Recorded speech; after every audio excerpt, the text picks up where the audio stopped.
বৈশাখ মাসের শুক্লপক্ষের তৃতীয়া, যার নাম হচ্ছে অক্ষয় তৃতীয়া। ভালো করে শুনুন, অক্ষয় মানে যা ক্ষয় হবে না, যা চিরস্থায়ী। এই দিনে দান ধ্যান সেবা পূজা তপস্যা যজ্ঞ যে যা করে তার পরিপূর্ণ লাভ হয় বলে, ফল লাভ হয় বলে এই দিনটার নাম অক্ষয় তৃতীয়া। অক্ষয় কথাটার অর্থ হচ্ছে ক্ষয় হয় না যার, যা চিরস্থায়ী। তার মানে এ দিনের পুণ্যটা ফলপ্রদ। রাধে রাধে। তাই সবাই এই দিন পালন করবেন, বিশেষ করে যারা নতুন ব্যবসা শুরু করতে চান। এই দিনটা সর্বোত্তম দিন।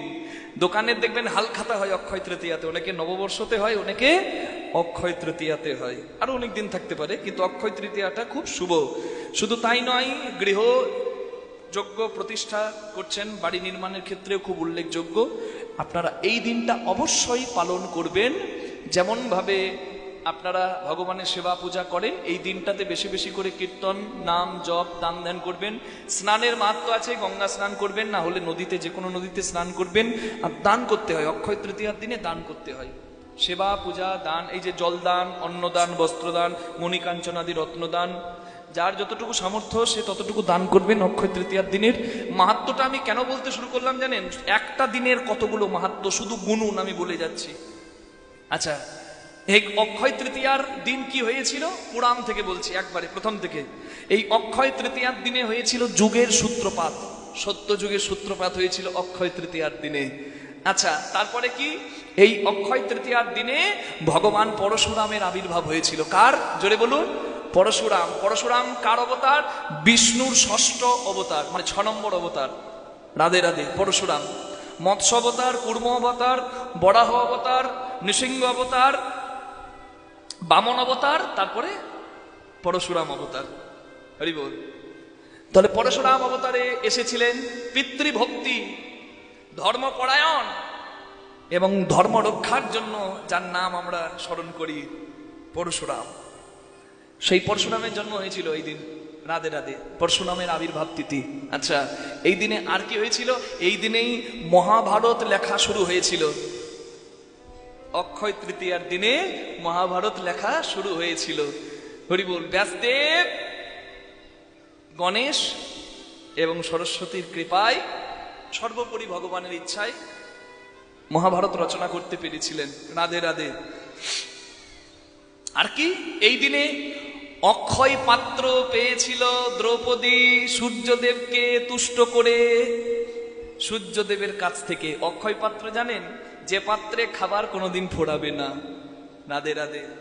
অক্ষয় পাত্র সূর্যদেবকে উপাসনা করে সন্তুষ্ট করেছিল। সূর্যদেব একটা পাত্র দিয়েছিল, যে পাত্রে দ্রৌপদী না খাওয়া পর্যন্ত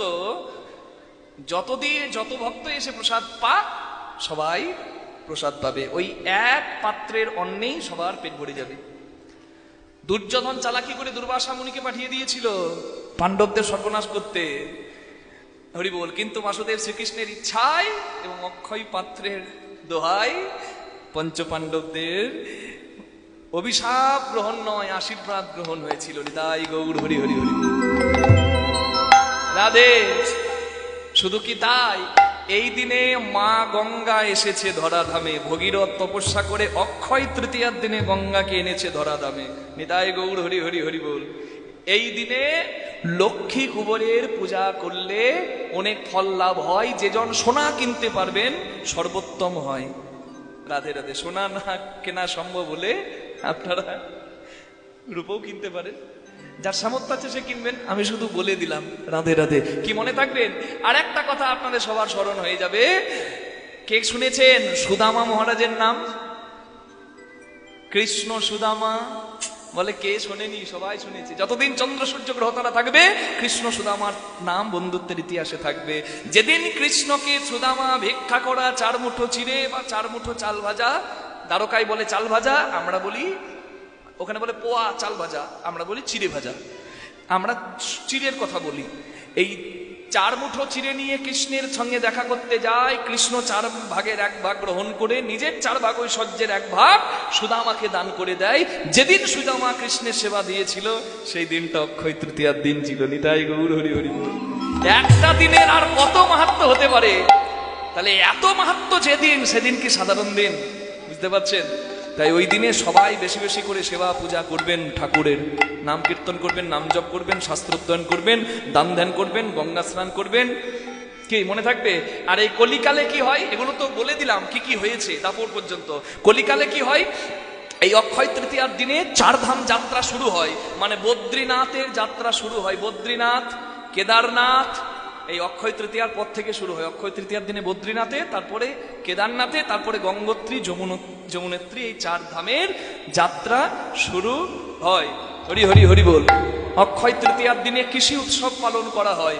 আপনারা যারা এখানে আছেন, অক্ষয় তৃতীয়ার দিনে বেশি বেশি করে আপনারা ভগবানের সেবা করুন, এই প্রার্থনায় সবার কাছে জানায়। নিতাই গৌর প্রেমানন্দে হরি হরি হরি বল, হরি বল, হরি বল।